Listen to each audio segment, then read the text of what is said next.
கர்த்தர் நல்லவர், கர்த்தர் நல்லவர், கர்த்தர் நல்லவர்.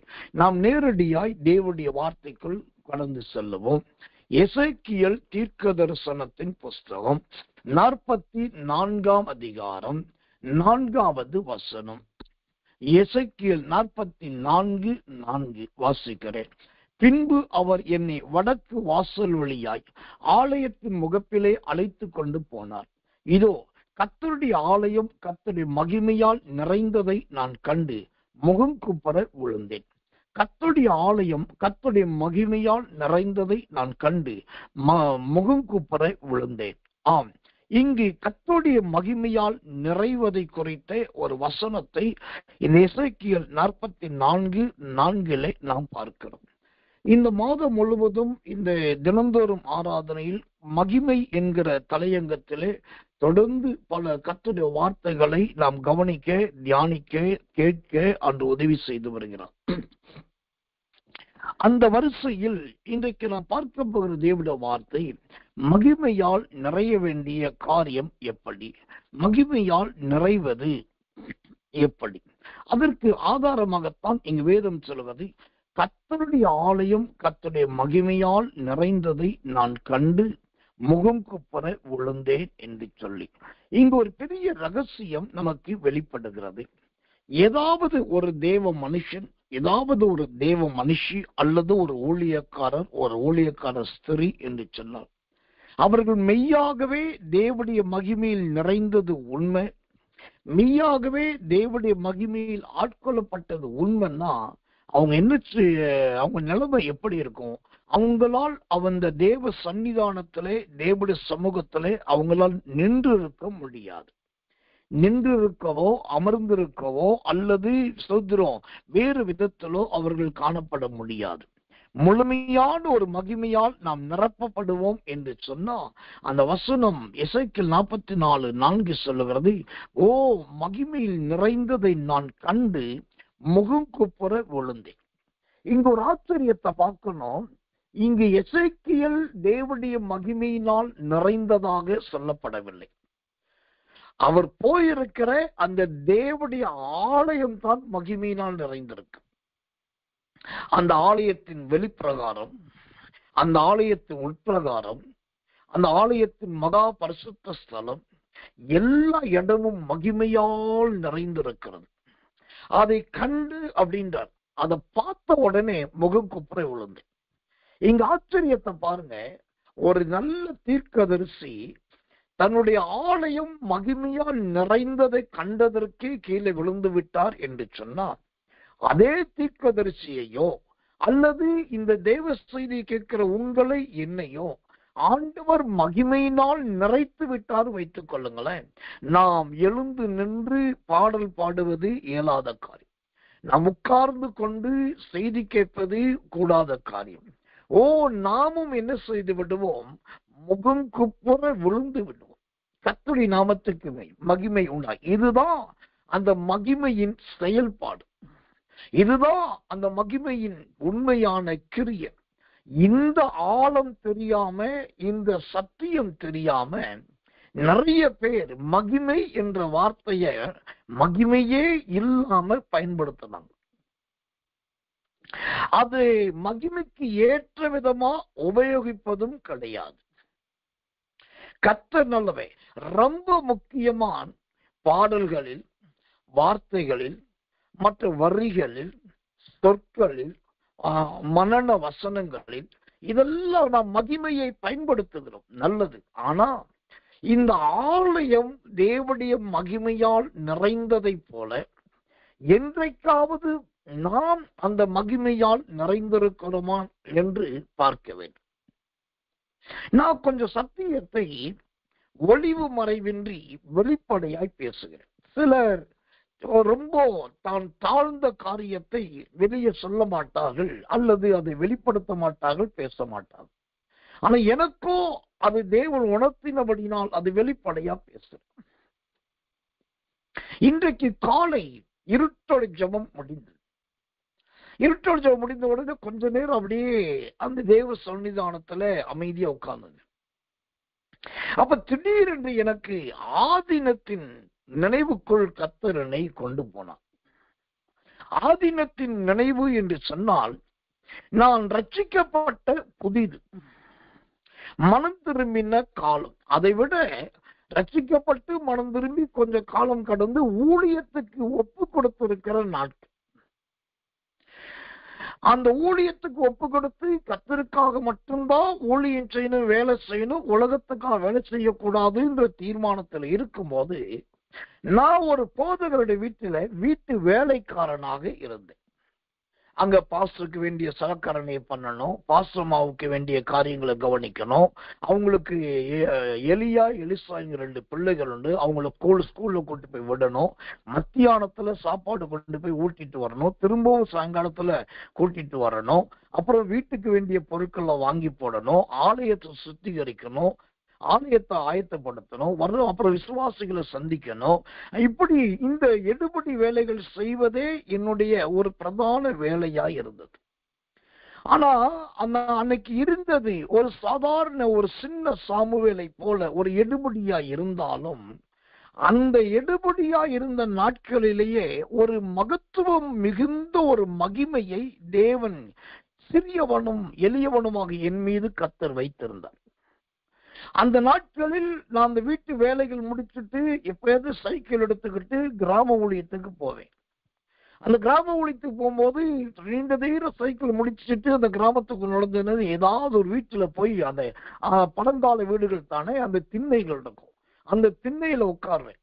உட்கார்ந்த உடனே அண்ணன் வந்துட்டாரு, அப்புறம் பிரதர் வந்துட்டாரு, அப்புறம் சாமி வந்துட்டாரு, ஐயா வந்துட்டாரு, அவங்கவுங்களுக்கு வாய்க்கு வந்தது மரியாதைய சொல்லிட்டு பக்கத்துல வருவாங்க. பக்கத்துல வருவாங்க பாருங்க, நான் சும்மாதான் உட்கார்ந்து இருப்பேன். எல்லாரும் பார்த்து சிரிச்சு, பொதுவாவே எல்லாரும் சிரிக்கிற தன்மை எனக்கு, எல்லாரும் பார்த்து சிரிப்பேன், ஸ்தோத்திரம் எப்படி இருக்கீங்க கேட்பேன். எப்படி சும்மா உட்காந்து நார்மலா ஸ்தோத்திரம் பண்றது விசாரிக்க பாருங்க. அந்த கேஷுவலா உட்காந்து பேசிட்டு இருக்கும் போதே என்னை பார்க்க விசாரிக்க வந்தவங்க திடீர்னு ஆட ஆரம்பிச்சிருவாங்க. அசுத்தாவில் நிரம்பி ஆடிடுவாங்க, சிலரு பரிசுத்தாவில் நிரம்பி ஆடிடுவாங்க, சிலரு வாயில வாணீர் அந்த சோத்திரம் வாந்தி, வாயில வாந்தி அப்படி கீழே படுத்து உருண்டு அந்த சோத்திர வாயிலிருந்து வந்தியா எடுத்துட்டு இருப்பாங்க. இது எல்லாம் அப்ப நான் பெருசா ஊழியம் செய்யும் போதல்ல, சும்மா இந்த கிராமத்துல ஒரு சகோதரி ஒரு வீட்டுல வறண்டால் உட்கார்ந்து இருக்கும் போது நடக்கிற சம்பவம். இப்படி ஒரு காலம், அது ஒரு மகிமையில் நிறைந்த காலம். நான் ஊழியமே செய்யாட்டியும் எனக்குள் இருந்த அந்த மகிமை தானாகவே ஊழியம் செய்ய ஆரம்பித்தது. நான் அங்கு பிரசங்கித்திருக்கவே மாட்டேன், ஆனா தேவனுடைய வசனம் அங்க எல்லாரையும் தொட்டு இருக்கும். நான் எல்லாருக்கும் கை நீட்டு தொட்டு ஜோபன் இருக்க மாட்டேன், ஆனா அங்க தெய்வீக சுகம் கரைவரண்டு ஓடி அநேகர் சுகமாகி இருப்பாங்க. அப்போ சொத்துரம் சில வீடுகள்ல போய் சாதாரண உட்காந்து பேசிட்டு ஒரு கடைசி ஒரு ஜோபம், சரி நான் உங்களுக்கு ஜோபம் பண்ணிட்டு போறேன்னு சொல்லி ஒரு சிம்பிளா ஒரு ஆர்டினரி பிரேயர், ரொம்ப ஒரு பவர்ஃபுல் பிரேயர் கிடையாது, ஒரு ஆர்டினரி சிம்பிள் ஒரு ஆர்டினரி பிரேயர் பண்ணிட்டு தான் வெளியே வருவேன். வெளியே அடுத்த கொஞ்ச நேரத்துல பாத்தீங்கன்னா அவங்க யாருமே சொல்லாம வீட்டுல இருக்கிற படங்கள், பூஜை பொருட்கள், அந்த விபூதி குங்குமங்கள் மற்றும் மாந்திரிக பொருட்கள் அவங்களே தூக்கி வெளியே போட்டு தீ வைத்து எரித்திருப்பாங்க. இந்த செய்தி பின்னால் தான் வரும். இது ஒரு காலத்துல அப்படி இருந்தது. இதை எதுக்கு சொல்றேன்னா, மகிமையில் நிறைந்திருந்தால் இதெல்லாம் நடக்கும். அப்ப இன்னைக்கு இந்த செய்தியை கேட்கறீங்க, உங்களுடைய ஜீவியத்துல இப்படிப்பட்ட மகிமை இதற்கு முன்பு இருந்ததா அல்லது இப்போதாவது இருக்கிறதா என்பதை பாருங்க. இன்னைக்கு கால இருட்டோட ஜெபம் முடிச்சுட்டு அப்படியே உட்கார்ந்து கர்த்தருக்கு நன்றி சொல்லிட்டு, அப்பதான் எனக்கு ஆண்டவர் இந்த ஆதீனத்தின் நாட்களை சொல்லி, நான் உன்னை ஆதியிலே இப்படித்தானே அபிஷேகித்தேன், என்னுடைய மகிமையினால் நிறைத்து வைத்திருந்தேனே என்று சொல்லி கர்த்தர் பேசினார். அப்போ உடனே மனம் உடைஞ்சி கண் கலங்கி ஆண்டுகிட்ட சொன்ன, ஆண்டவரே உண்மைதான், ஒரு மகிமையின் நிறைவின் பாத்திரமாக என்னை வைத்திருந்தேன், அந்த ஏராளமான மகிமை என்னில் காணப்பட்டது. அன்னைக்கு என் தலை மயிரிலும் அதிகமான அற்புதங்கள் நடந்தது. என்னுடைய நினைவிலும் அதிகமான அதிசயங்கள் நடந்தது. எத்தனையோ சபைகளை உருவாக்க முடிந்தது. புதிய புதிய சபைகளை நிர்ணயம் பண்ண, அந்த ஊழியர்களை நியமிக்க சபைகளை உருவாக்க முடிந்தது. பல நூறு பேருக்கு ஞானஸ்நானம் கொடுக்க முடிந்தது. ஆயிரக்கணக்கானவரை தீர்க்கதரிசிகளாய் அபிஷேகிக்க முடிந்தது. இதெல்லாம் எப்போ நடக்குது தெரியுமா? நம்ம கிட்ட இருக்கிற கனிகள், நம்ம கிட்ட இருக்கிற வரம் செயல்படுவதனால் கிடையவே கிடையாது. என்றைக்கு நாம் மகிமையால் நிரம்புகிறோமோ அன்றைக்கு இது எல்லாமே தானாகவே நடக்கும், தானாகவே சம்பவிக்கும். ஆச்சரியமான விதத்தில் அது நிறைவேறும்.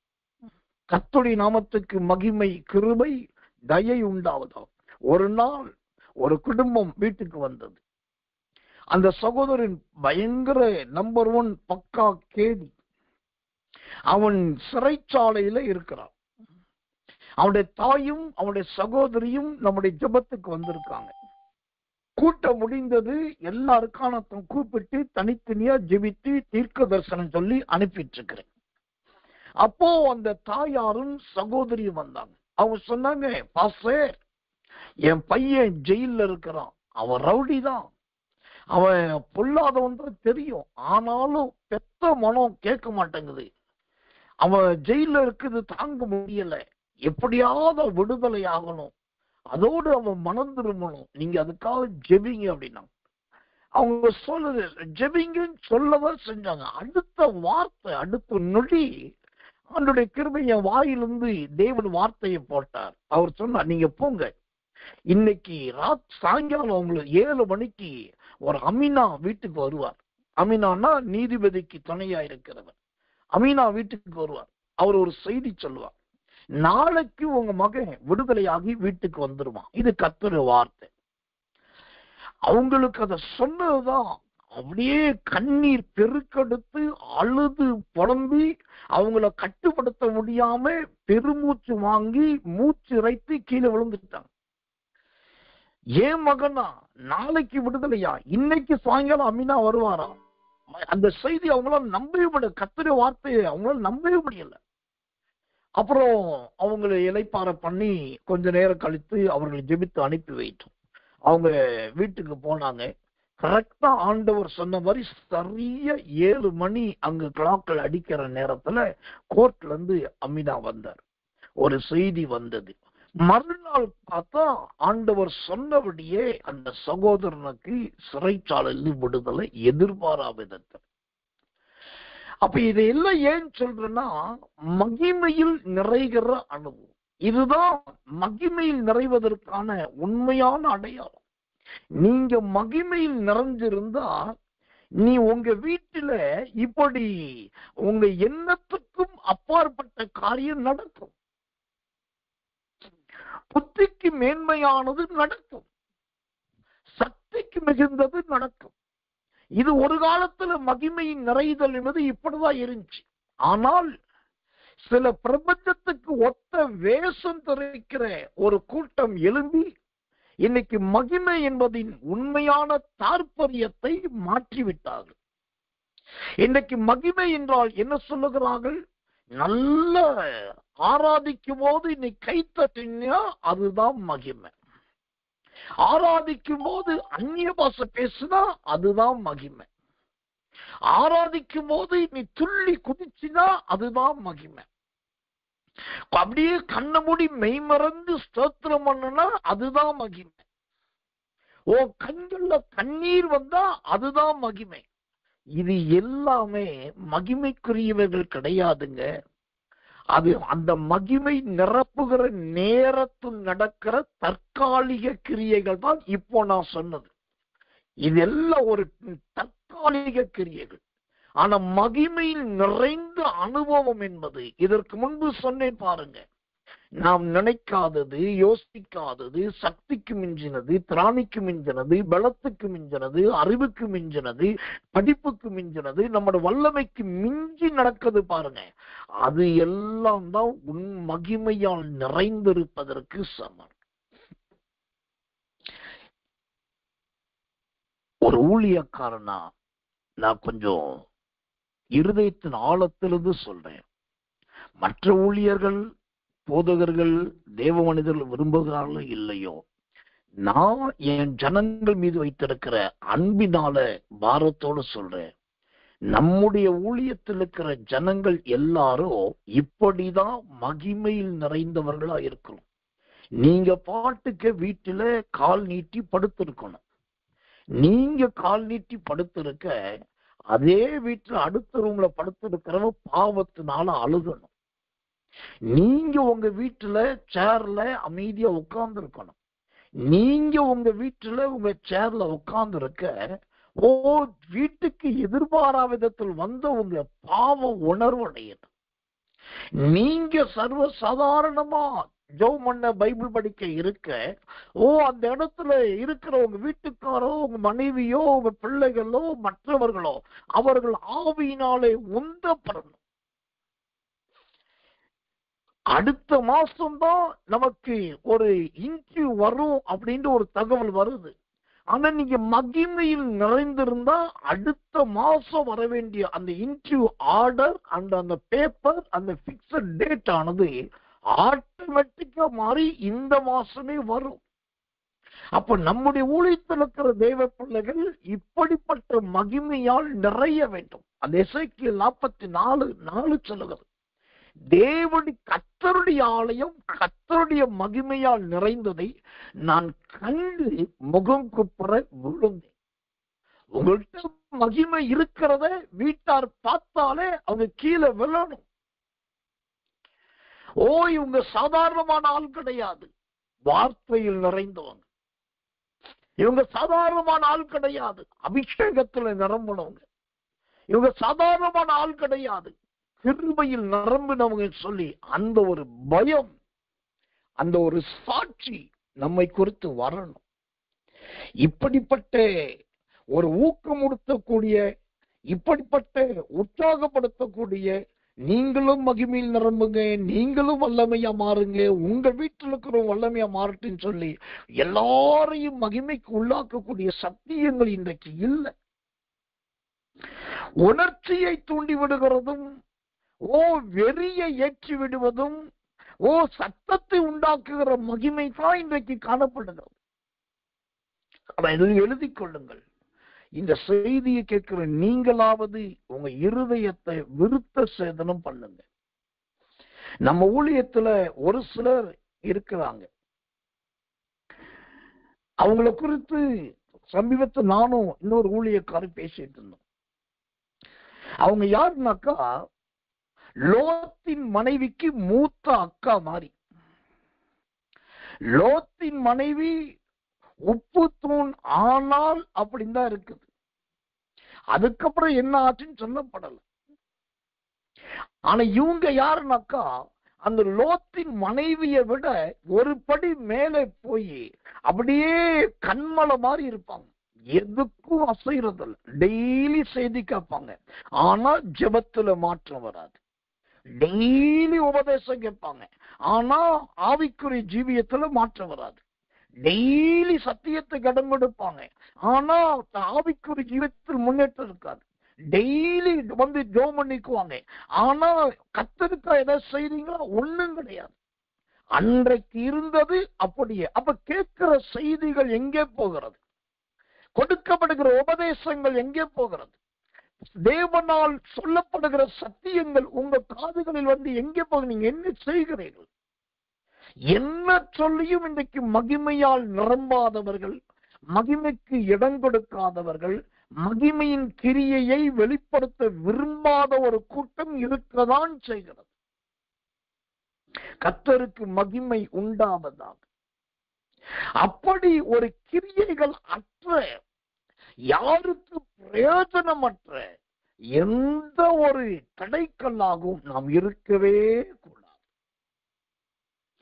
இன்றைக்கு ஒரு தீர்மானம் பண்ணுங்க, ஆண்டவரே, இந்த எசேக்கியேல் 44:4 படி கர்த்தருடைய ஆலயம் கர்த்தருடைய மகிமையால் நிறைந்ததை போல உம்முடைய ஆலயமாக என்னுடைய சரீரம் உம்முடைய மகிமையால் நிரம்ப என்னை நான் ஒப்பு கொடுக்கிறேன்.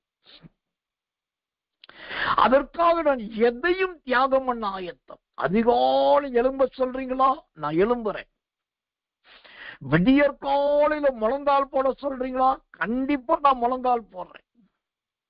ஓ கர்த்தர் நல்லவே, ஒரு நாளுக்கு இத்தனை அதிகாரம் பைபிள் படிக்க சொல்றீங்களா, நான் படிக்கிறேன். நீங்க என்ன சொல்றீங்களோ நான் செய்யறேன் ஆண்டவரே. எனக்கு தேவை உங்களுடைய மகிமையால் நிரம்பணும். அந்த மகிமையில் நிரம்புகிற ஒரு அனுபவத்தை எனக்கு தாங்க. மகிமையை கண்டேன், மகிமை அசைவாடினது, மகிமை பனி போல இறங்கினது, மகிமை ஊற்றினது, மேகம் வந்தது, இதெல்லாம் எனக்கு வேண்டாம். அதெல்லாம் வேண்டாமான. எனக்கு தேவை ஒன்றே ஒன்று, அந்த மகிமையால் நான் நிரம்ப வேண்டும். எனக்குள் இருக்கிற மகிமையை கண்டு மற்றவர்கள் கீழே விழ வேண்டும். அந்த அளவுக்கு என்னிடத்திலிருந்து உங்களுடைய மகிமை வெளியேற வேண்டும். அது புறப்பட வேண்டும். அது எல்லாரையும் தொட வேண்டும். இந்த ஒரு எதிர்பார்ப்புக்குள் வாங்க தேவ பிள்ளையே, இந்த ஒரு வாஞ்சைக்குள் வாங்க தேவ பிள்ளையே. இந்த மகிமையால் நிரம்பின அனுபவம் உங்களுக்குள் வந்து விட்டதுன்னு வச்சுக்கோங்களேன். உங்களுக்கு வியாதிகள் வந்தால் நீங்கள் பரிகாரியை தேட மாட்டீர்கள். ஓ, அந்த கர்த்தர் தானாகவே வந்து சுகமாக்கிடுவார். அந்த மகிமையால் நிரம்பி விட்டீர்கள் என்று வச்சுக்கோங்களேன். வடக்கு வலது பக்கத்தில் 1000 பேரும் இடது பக்கத்தில் 10,000 பேர் விழுந்தாலும் நீங்கள் அங்கலாய்க்க மாட்டீர்கள். ஏனென்றால் உங்களை நிறைத்திருக்கிற மகிமை அந்த 1000 10,000 என்று 1000 + 10,000 மொத்தம் 11,000. அந்த 11,000 ஜெயிக்கக்கூடியதுதான் மகிமை.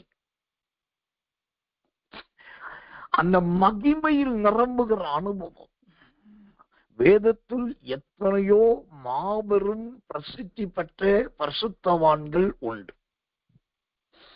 அதில் மகிமையில் நிறைந்தவர்கள் என்று சொன்னா பழைய ஏற்பாட்டிலே ஒரு ஊழியக்காரரையும் புதிய ஏற்பாட்டிலே ஒரு ஊழியக்காரரை சொல்லலாம். மற்றவங்கெல்லாம் மகிமையில் நிரம்பலையா என்று கேட்கலாம். யாரையும் எந்த பரிசுத்தவானையும் குறை சொல்ல எனக்கு தகுதி கிடையாது. ஆனா மகிமையில் நிறைந்திருந்த 2 பேரை பழைய ஏற்பாட்டுக்கு ஒரு தூணாகும் புதிய ஏற்பாட்டுக்கு ஒரு தூணாகும் நான் சொல்லணும்னாக்கா, பழைய ஏற்பாட்டு தூண் மோசே. அவர் எப்போதும் மகிமையில் நிறைந்தே இருந்தார்.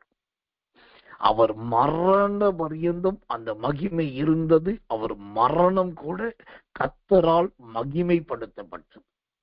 அவருடைய முகத்தை கண்டவர்கள் பயந்து நடுங்கி ஓடினார்கள்.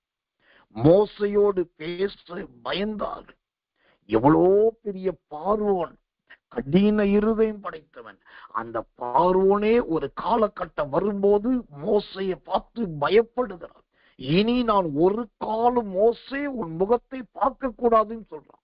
அந்த அளவுக்கு மோசையை குறித்து ஒரு பயம் பார்வோனுக்கு வந்துருச்சு. காரணம் மோசையின் ஜீவியம், மோசையின் ஊழியம், மோசையின் சரீரம். திரும்ப சொல்றேன், மோசையின் ஜீவியம், மோசையின் ஊழியம், மோசையின் சரீரம் மகிமையினால் நிறைந்திருந்ததுங்க. நான் அடிக்கடி யோசிப்பேன், 30 லட்சம் ஜனங்கள், அதுல புருஷர்கள் மட்டும் 6 லட்சம் பேர். இப்போ பயங்கரமா வீறு கொண்டு எழும்புறாங்க, கெட்ட வார்த்தை பேசுறாங்க, அவனை பயங்கரமா சபிக்கிறாங்க. நீ ஒரு கொலைக்காரன், நீ ஊழியக்காரனே கிடையாது, நீ நம்பர் 1 கொலைக்காரன், எங்களை வனாந்தரத்துல கொன்று போனவா கொண்டு வந்து 2 பச்சை பச்சையா திட்டுறாங்க. அப்ப நான் யோசிச்சேன், இவ்வளோ ஆண்களும் பெண்களும் பச்சை பச்சையா திட்டி அவனை குறித்து அவ்வளவு பேசும்போது, ஆளுக்கு ஒரு சின்ன கோலிக்கல்லு, இல்லாட்டி பைபிள் சொல்ற மாதிரி ஆளுக்கு ஒரு சின்ன கூழாங்கல்லு, ஆளுக்கு ஒரு பொடிக்கல் கூழாங்கல்ல தூக்கி மோசை மேல இருந்திருந்தா கூட மோசை அங்கேயே பாடமாயிருப்பார்.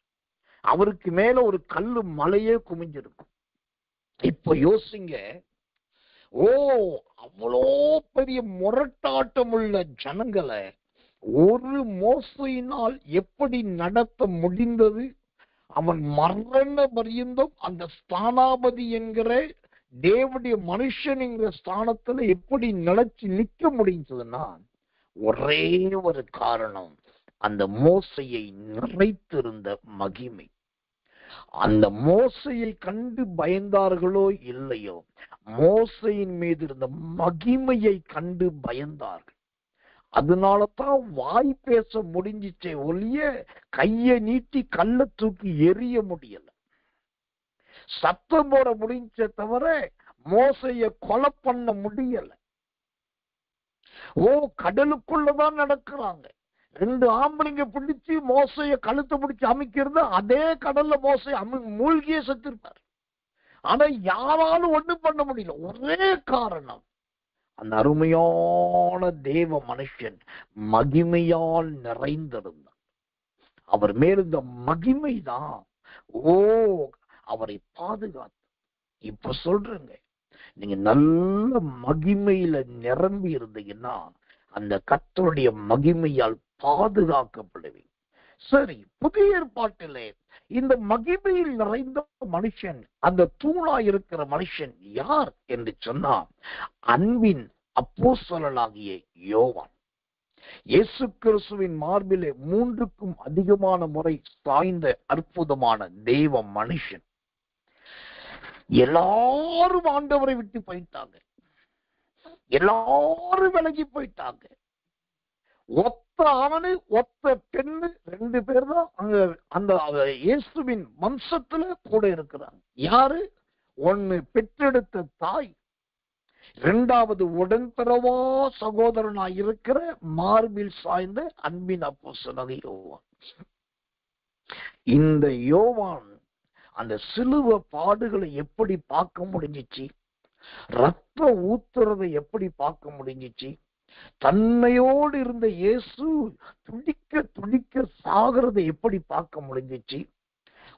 மரியாள பார்த்து இதோ உன் மகன் என்று சொன்ன உடனே, அதோ உன் தாயின்னு சொன்ன உடனே அந்த தாயை எப்படி அந்த யோவானால் ஏற்றுக்கொள்ள முடிஞ்சிச்சு அப்படின்னா, இது எல்லாத்துக்கும் ஒரே ஒரு ஆன்சர்.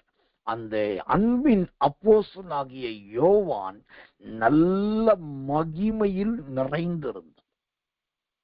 நல்ல மகிமையில் நிறைந்திருந்தார். அந்த நிறைந்திருந்த மகிமைதான் அவர் இவ்வளத்தை தாங்கிக் கொள்ள வச்சது, சகிக்க வச்சது. அது மாத்திரமல்ல, இயேசு கிறிஸ்து எடுக்கப்பட்ட பின்பு, பெந்தேகோஸ்து நாளுக்கு பின்பு, சீசர்கள் செதறி போன பின்பு, தேவனுடைய சமூகத்திலே விழுந்து கிடந்ததும், தேவனோடு உறவாடினதும், தேவனோடு சஞ்சரித்ததும், பிதாவாகிய தேவனை கண்டதும், மூப்பர்களை கண்டதும், தூதர்களை கண்டதுமான ஒரே அப்போஸ்தலன் என்று சொன்னா இந்த அன்பின் அப்போஸ்தலனாகிய யோவான் மட்டும்தான். காரணம், அந்த அன்பின் அப்போஸ்தலனாகிய யோவான் தேவனுடைய மகிமையினால் நிறைந்த மனுஷராயிருந்தார். தேவனுடைய மகிமையினால் நிறைந்த மனுஷன். கர்த்தர் நல்லவர். இப்போ கவனிங்க, இந்த யோவான் மகிமையினால் நிறைந்தார். யோவானை பார்க்க வந்த தூதர் கூட யோவானை வணங்குகிறார். கர்த்தர் நல்லவன். இந்த யோவான் மகிமையினால் நிறைந்திருக்கிறார். அந்த மகிமை இந்த யோவானை எங்க கொண்டு போயிருச்சு? 7 குத்து விளக்குகளுக்கு நடுவே கொண்டு போயிடுச்சு. கண்ணாடி கடலுக்கு கொண்டு போயிடுச்சு. சீயோன் பர்வதத்துக்கு கொண்டு போயிடுச்சு. 24 மூப்பர்களுக்கு நடுவே கொண்டு போயிடுச்சு. ஆட்டுக்குட்டியானவர் இருக்கிற இடத்துக்கு கொண்டு போயிடுச்சு.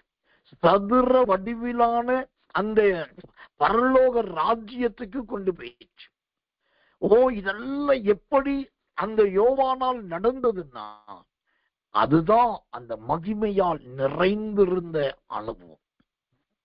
ஊழியக்காரனாகி நான் திரும்பவும் சொல்றேன், நீங்க வெறும் பிரசங்கத்தை கேட்டுட்டு, பாஸ்டர் நல்லா பிரசங்கம் பண்றாரு, ஒத்த வசனத்தை எடுத்து ஒரே ஒரு வசனத்தை வச்சு ஒண்ணுமே எதையும் எடுக்காம அழகா பேசிட்டார், இதெல்லாம் நீங்க சொல்றீங்க. உங்க ஊழியக்காரனை நீங்க உயர்த்தி பேசுறீங்க, உங்க ஊழியக்காரனை நீங்க புகழ்ந்து பேசுறீங்க, உங்க ஊழியக்காரனுடைய கிருபைய கர்த்தருக்கு மகிமையா சொல்றீங்க, நல்லதுதான். ஊழியக்காரனை உயர்த்தி பேசுறதும், ஊழியக்காரனை புகழ்றதும், ஊழியக்காரனை கொடுத்து நல்ல சாட்சி சொல்றது நல்லதுதான். ஆனா இதே அனுபவம் உங்களுக்குள்ள என்னைக்கு வரப்போகுது? நீங்க என்னைக்கு தேவனுடைய வார்த்தையை பேச போறீங்க? நீங்க என்னைக்கு தேவனுடைய சத்தியத்தை போதிக்க போறீங்க? உங்களால எத்தனை பேர் தேவனுடைய வெளிப்பாடுகளை கேட்க போறாங்க? அந்த அன்பின் அப்போஸ்தலனாகிய யோவான் ஆட்டுக்குட்டியானவரை கண்டதை போல நீங்க என்னைக்கு பார்க்க போறீங்க? 24 மூப்பரை கண்டதை போல் நீங்க அந்த பரலோக மூப்பர்களை என்னைக்கு காண போறீங்க? கர்த்தருடைய தூதனை கண்டதை போல நீங்க என்னைக்கு கர்த்தருடைய தூதனை காண போறீங்க? கண்ணாடி கடலை கண்டதை போல நீங்க என்னைக்கு கண்ணாடி கடலை காண போறீங்க? 7 குத்து விளக்குகளை பார்த்தது மாதிரி நீங்க என்னைக்கு பார்க்க போறீங்க? இதெல்லாம் பார்க்கணும் இல்ல, இதெல்லாம் பெறணும் இல்ல, இதெல்லாம் அடையணும் இல்ல, இதெல்லாம் சுதந்திரிக்கணும் இல்ல. அதுக்குத்தான் ஆண்டவர் வேதத்தை எழுதி வச்சார். அதுக்குத்தான் ஆண்டவர் இதை சொல்லிக் கொடுக்கிறது தான். ஒரு மெய்ப்பன, ஒரு போதகன, ஒரு தீர்க்கதரிசிய, ஒரு பிரசங்கியார வச்சு இப்படி சொத்திர கத்தி கத்தி சொல்ல வைக்கிறாரு. நாம் உணர்வுள்ளவர்களாய் மாறும், உணர்ச்சி உள்ளவர்களாய் அல்ல. இருதயத்தில் குற்றப்பட்டவர்களாய் மாறுவோம், மற்றவர்களை காயப்படுத்துகிறவர்களாய் அல்ல. ஆவியிலே தோசத்திரம் ஏவப்பட்டவர்களாய் மாறுவோம், மனிதர்களால் தூண்டப்பட்டவர்களாய் அல்ல. தேவனோடு நடக்கிறவர்களாய் மாறுவோம், சத்துருவுக்கு இடம் கொடுக்கிறவர்களாய் அல்ல. நம்முடைய ஜீவியம் இந்த எசேக்கியேல் 44:4 வசனம் சொல்லுகிறதை போல நல்ல மகிமையில் நிறைந்த ஜீவியமா இருக்கணும். இவ்வளவு சத்தியத்தை பேசினேன். எந்த விதத்திலும் நான் உங்களை தவறான வார்த்தைகளை சொல்லி திட்டவில்லை. அநாகரிக காரியத்தை இங்க நான் இது பண்ணவே இல்லை. அபிஷேகம் இழந்த பலரை கொண்டு வந்து சாட்சியா சொல்லவே இல்லை. இதுக்கெல்லாம் காரணம் என்ன தெரியுமா? நமக்கு ஊழியமே நன்மையை பேசுறது மட்டும்தான்.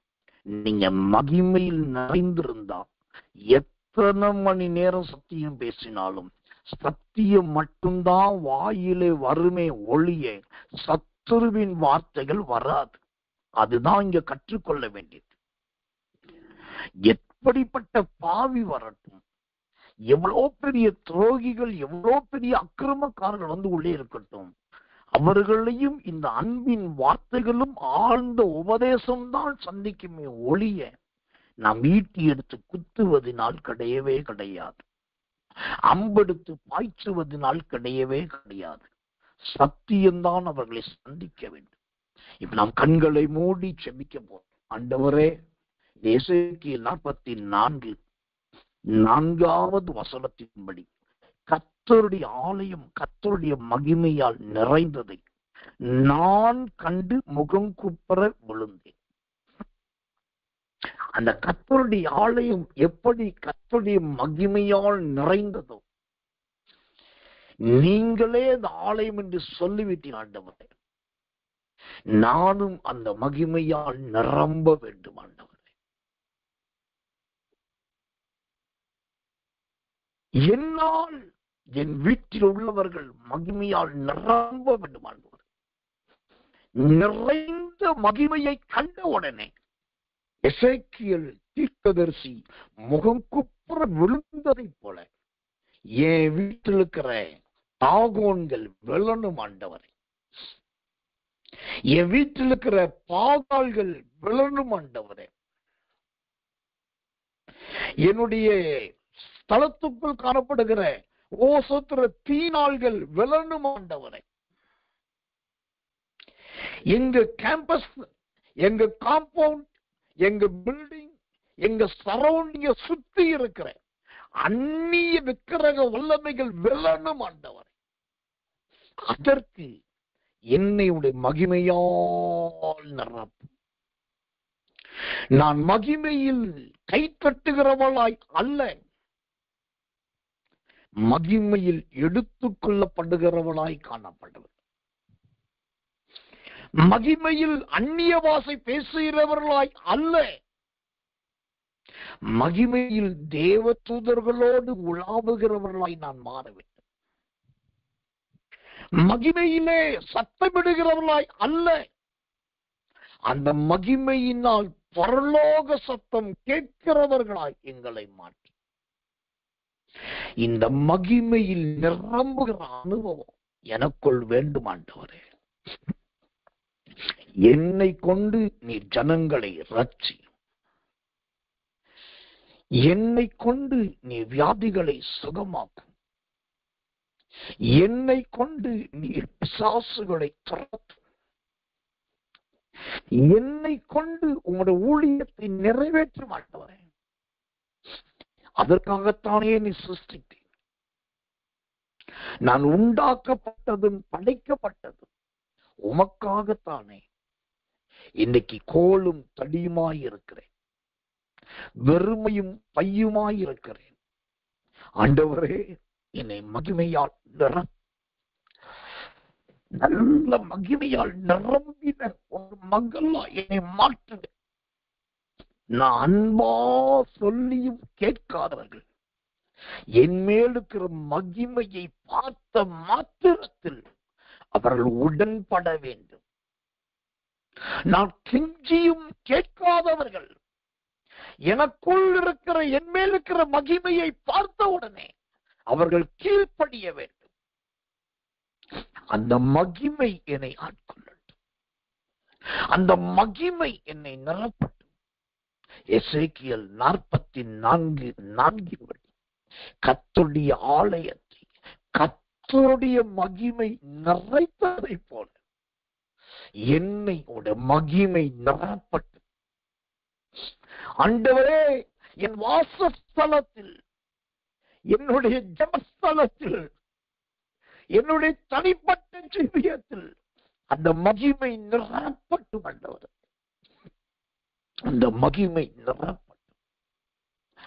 அந்த மகிமை எனக்குள் இருந்தால் நான் அநேகரை நீதிக்குட்படுத்துவேனே. அந்த மகிமை என்னை நிறைத்து விட்டால் அநேகரை பாதாளத்திலிருந்து பரலோகத்துக்கு இழுத்து கொண்டு வந்து விடுவேனே. அந்த மகிமை என்னை ஆட்கொண்டு விட்டால் நான் பாவிகளோடு சஞ்சரிக்காமல் பரம ராஜ்யவாசியாய் சஞ்சரிப்பேனே. எனக்கு அந்த மகிமையை தாங்க ஆண்டவரே. எப்போதும் அந்த மகிமையில் நிரம்ப வேண்டும். எல்லா நேரமும் மகிமையில் காணப்பட வேண்டும். அது இரவானாலும் சரி, பகலானாலும் சரி, எந்த நேரமானாலும் சரி, மகிமையில் நிறைந்திருக்கிற ஒரு அனுபவம். எல்லாரும் கண்களை மூடுமா? அப்படியே கண்களை மூடி கண்ணீரோடு கேட்போமா? யாரும் வேடிக்கை பார்க்காதீங்க. இது தேவனுடைய மகிமை நிரப்புகிற, தேவனுடைய மகிமை நிரப்புகிற நேரம்.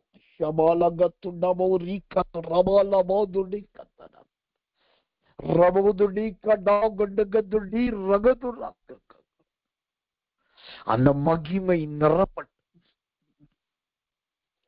வேறு எதை கொண்டும் நீங்கள் ஒன்றுமே சாதிக்க முடியாதுங்க.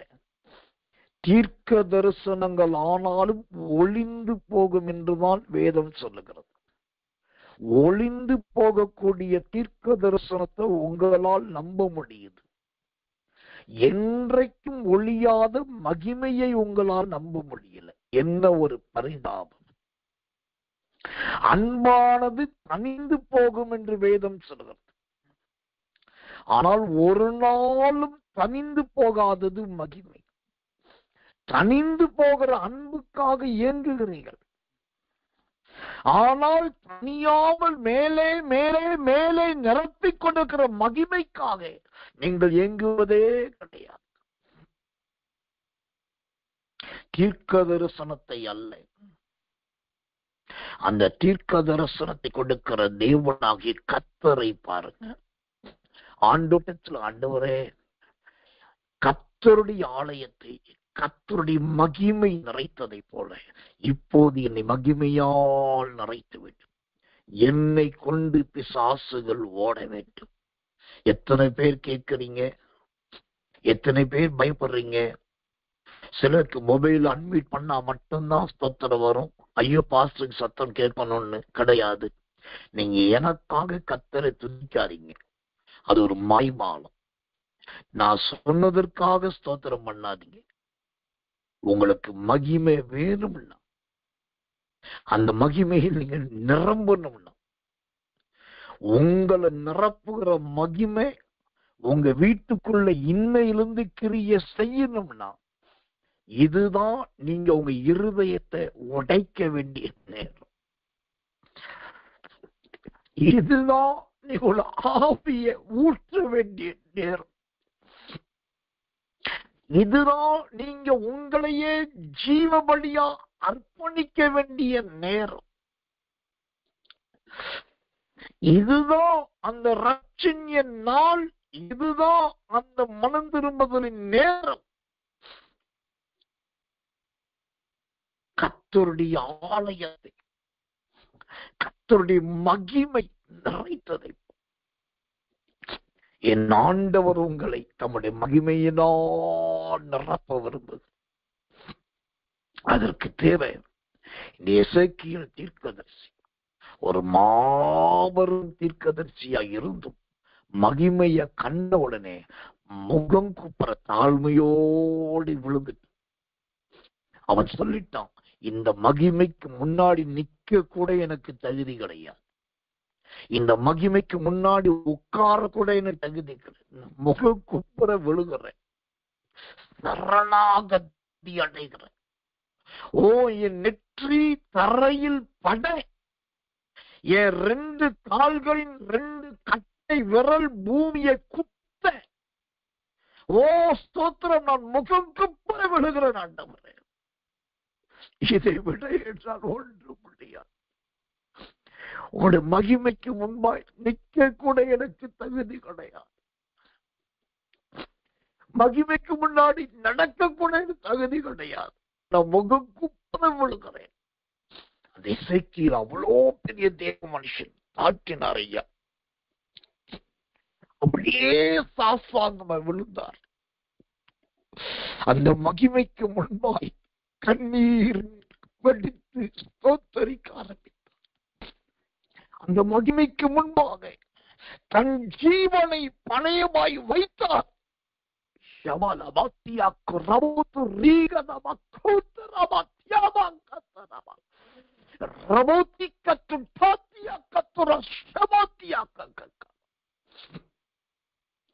அந்த எசேக்கியேல் தீர்க்கதரிசிக்கு வந்த ஒரு தெய்வீக பயம் இன்றைக்கு நம் எல்லாருக்கும் வரணும். இருதய துணிவெல்லாம் மறையணும். இருதயங்கள் ஒளியணும். இதை போல பல பிரசங்கத்தை கேட்டிருக்கிற பெருமையின் எண்ணங்கள் சபிக்கப்பட்டு போகணும்.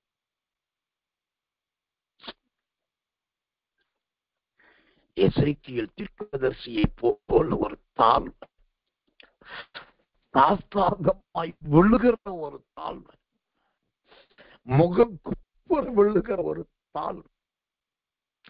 இந்த எசேக்கியேல் ஒரு காலத்திலே நேருக்கு நேராய் லிங்கம் என்கிற தெய்வத்தை கண்டவன். இந்த எசேக்கியேல் ஒரு காலத்திலே நேருக்கு நேராக அருவருப்பான சாமியை கண்டவன். இந்த எசேக்கியேல் ஒரு காலத்திலே சூரிய நமஸ்கார தெய்வத்தை கண்டவன். இந்த எசேக்கியேல் ஒரு காலத்திலே உலகத்தின் அதிபதியாக சத்துருவை கண்டவன். ஆனா இவைகளெல்லாம் பார்க்கும்போது எசேக்கியேல் முகம் குப்புற விழவே இல்லை.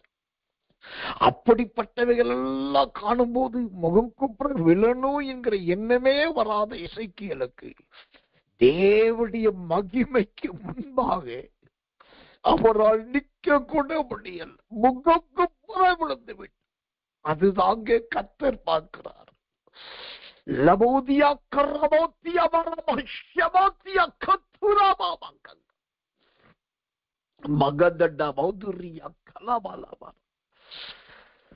இந்த எசேக்கியேலுக்கு ஓட்டைய பார்க்கவும் தெரியும். இந்த எசேக்கியேலுக்கு சுவர்ல ஓட்ட போடவும் தெரியும். இந்த எசேக்கியேலுக்கு நெருப்புக்குள்ள நுழையவும் தெரியும். இந்த எசேக்கியேலுக்கு சக்கரம் போகிற வேகத்துக்கு போகவும் தெரியும். இந்த எசேக்கியேலுக்கு வானத்துக்கு மேல பறக்கவும் தெரியும். இந்த எசேக்கியேலுக்கு சுடுகாட்டுக்குள்ள நடக்கவும் தெரியும். இவ்வளவு சக்தி வாய்ந்த மனுஷன்தான், அவ்வளோ பெரிய அசாதாரண மனுஷன்தான். அந்த மகிமையை கண்ட மாத்திரத்துல முகக்குப்புற விழுந்து விட்டார். மகிமைக்கு முன்பாக நான் எம்மாத்திரம் ஐயா, நிரப்புகிற மகிமைக்கு முன்பாக நான் ஏமாத்திரம், என்னையும் நிரப்போம் என்று காத்திருந்தான் ஐயா.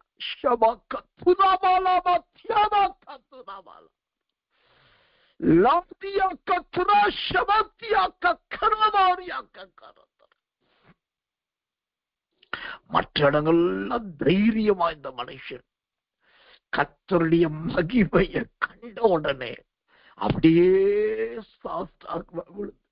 அப்படியே விழுந்துட்டார். ஆண்டவரே, உன்னுடைய மகிமை அல்லவா என்று. இதுதான் பரிசுத்த பயம். இதுக்கு பேர்தான் தெய்வீக பயம்.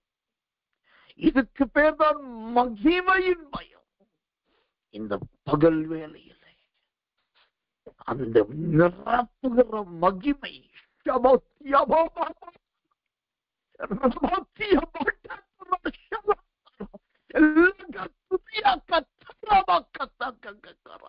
உங்களை நிரப்புவது.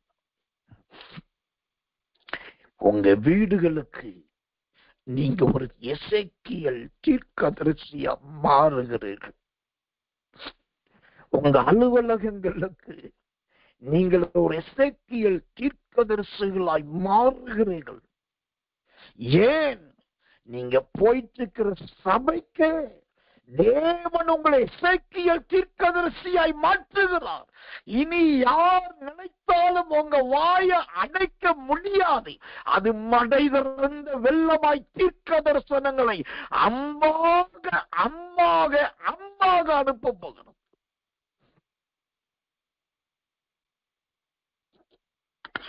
உங்க சபைக்கே உங்களை ஒரு எசேக்கியேல் தீர்க்கதரிசியை மாற்றுகிறார். இனி எந்த ஆராதனையும் உங்க தரிசனத்தை மறைக்க முடியாது.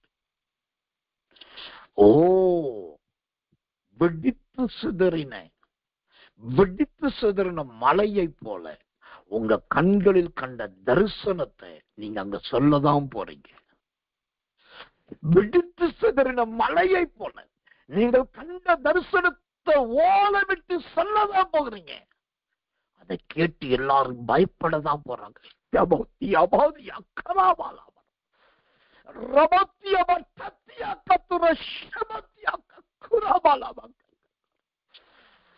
மகிமையால் நிரப்புகிறது, மகிமையால் நிரப்புகிறது. துருப்பிடித்த ஆயுதங்கள், மலங்களான ஆயுதங்கள் நசரேயனாகிய இயேசுவின் நாமத்தில் கூர்மையாக்கப்பட்ட பட்டயங்களாய் கர்த்தர் மாற்றிக் கொண்டிருக்கிறார். மததனா குத்துரிமை தரா அந்தடிமை திராட்டியா சமக்கத்தக்க கிருபையே மைக்கு ஸ்தோத்திரம். எல்லாரையும் கூட மகிமையினால் நிறைத்ததற்காக, எல்லாருடைய வீடுகளை எல்லாருடைய ஸ்தலங்களை மகிமையால் நிறைத்ததற்காக, எல்லாருக்குள்ளும் அந்த தெய்வீக மகிமை ஊற்றப்பட்டதற்காக, பெற்ற சடலங்களாய் உயிரற்ற பிணங்களாய் இருந்த என் ஜனங்கள் இன்று முதல் இயேசுவின் நாமத்தில் உயிர் பெற்று எழும்புவார்களாக, உயிர் பெற்று எழும்புவார்களாக. கல்லறை கொழுந்த பிணங்கள் உயிர் தெழுந்து எருசலேமின் வீதிகளில் நடந்ததை போல இதோ என் ஜனங்கள் உயிர் தெழுந்தவர்களாய் நடக்கட்டும் ஆண்டவரே. இவர்கள் நடக்கிற இடங்கள், இவர்கள் பிரவேசிக்கிற ஸ்தலங்கள், ஐயோ ஆண்டவர் கொண்டு போகிற பூமி எல்லாவற்றிலும் இவர்கள் அக்கினி பழமாய் மாறட்டும், அக்கினி தீபமாய் மாறட்டும், அக்கினி சுடராய் மாறட்டும். இவர்களுக்குள் ஒரு மகிமை இருக்கிறதை அந்நிய புத்திரர்கள் பார்க்க இவருக்குள் இருக்கிறதை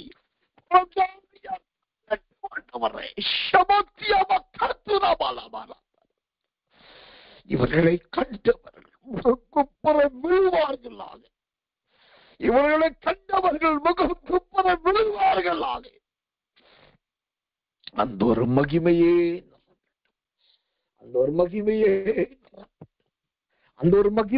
நிரப்பட்டு மாட்டவரே.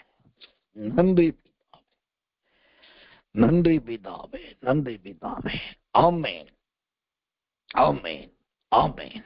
கடைசி ஜெபத்தை ஹேலகலேமா நம்ம ஸ்தோத்திரத்தில் நடத்தி, ஜெபத்தில் நடத்தி, அவங்க ஜெபித்து இந்த கூட்டத்தை முடிப்பார்கள். ஆமென்.